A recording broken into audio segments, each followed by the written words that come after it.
Hi, my name is Terry, and you're watching Terry Tells the Story. The modern economy has identified its most profitable resource, the structural collapse of human community. Let me explain. We are currently living through the Great Isolation, a period where the traditional pack structures, neighborhoods, multi-generational households, and local social circles have been systematically dismantled and replaced by digital proxies. This isn't a glitch in the system. It is the business model. When you have a tribe, you are a poor consumer.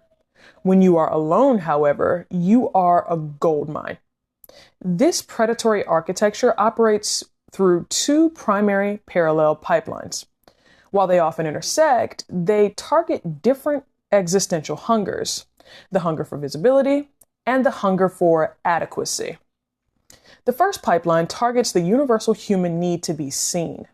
In a world where the average person may go days without a meaningful face-to-face conversation, the super chat and the digital gift have become the new currency of belonging. Consider a user who is isolated by geography, exhausted by labor, or simply living in a community where family and friends are miles away. The digital world offers a simulation of a village. When a creator with 10,000 live viewers reads a username, "Thank you, Soccer Mom 1567 for the 5 gifted subs," the individual receives a 3-second hit of dopamine. For $20, they have purchased the illusion of presence. This is the validation vacuum. It's a tax on loneliness. The market ensures that you stay socially starved by engineering environments that maximize friction into the real world. By optimizing solo consumption, single user subscriptions, and algorithms that reward individual screen time over collective engagement, the platforms effectively erode the in-person experience. When physical community centers and front porch cultures vanish, the digital platform becomes the only place left to be recognized. They don't just wait for you to be lonely. They facilitate the obsolescence of real-world interaction so you continue to pay for these digital breadcrumbs.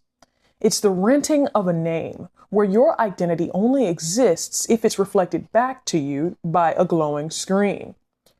The second pipeline is more aggressive and arguably more destructive.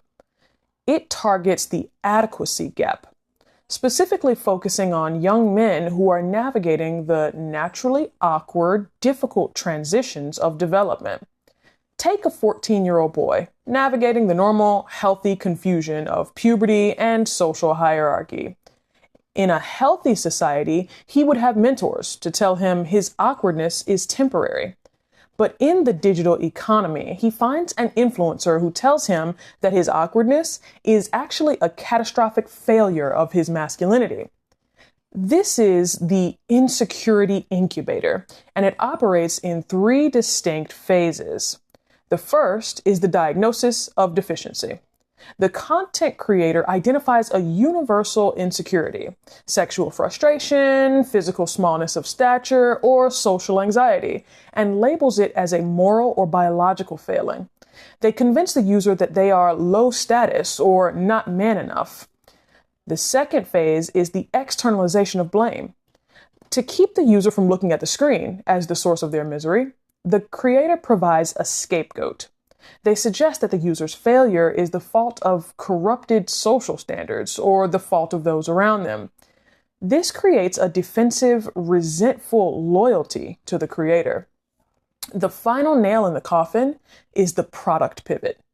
Once the user is sufficiently terrified of their own inadequacy, the cure is presented. This is the ultimate goal of this pipeline: the sale of testosterone boosters, alpha male boot camps, sexual dysfunction pills, and pheromone colognes. The user is sold the aesthetic of confidence to replace the reality of confidence. They are told to go into the mud and be yelled at for a weekend to find their inner wolf, while the creator stays behind the screen, collecting the subscription fees.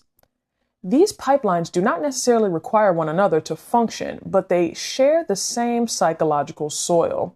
Whether you're paying for a shout out or paying for performance enhancing pills, You are attempting to buy back a version of yourself that was stolen by the very platforms you are using. The alpha influencer and the parasocial streamer are two sides of the same coin. One sells you a hug, the other sells you a punch. Both charge you by the minute. The tragedy of the modern digital landscape is that we are being funneled into a state of perpetual psychological hunger. We are taught to call females or betas what we used to call neighbors and friends. We are being sold the pieces of a broken mirror and told that if we just buy enough of them, we will finally be able to see who we are. But the mirror isn't broken because it was never a mirror at all. It was always a window for the predator to see in. If you liked this video, share it with a young person that you think needs to see it. But the Spanish I'm going to be teaching you today is el vacío de validación. El vacío de validación.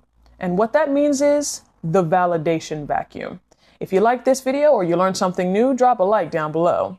If you have a specific topic that you'd like to see me cover, drop me a comment. And if you'd like to support this work that I do, there will be a link to the Cash App in the description box below. We'll see you next time.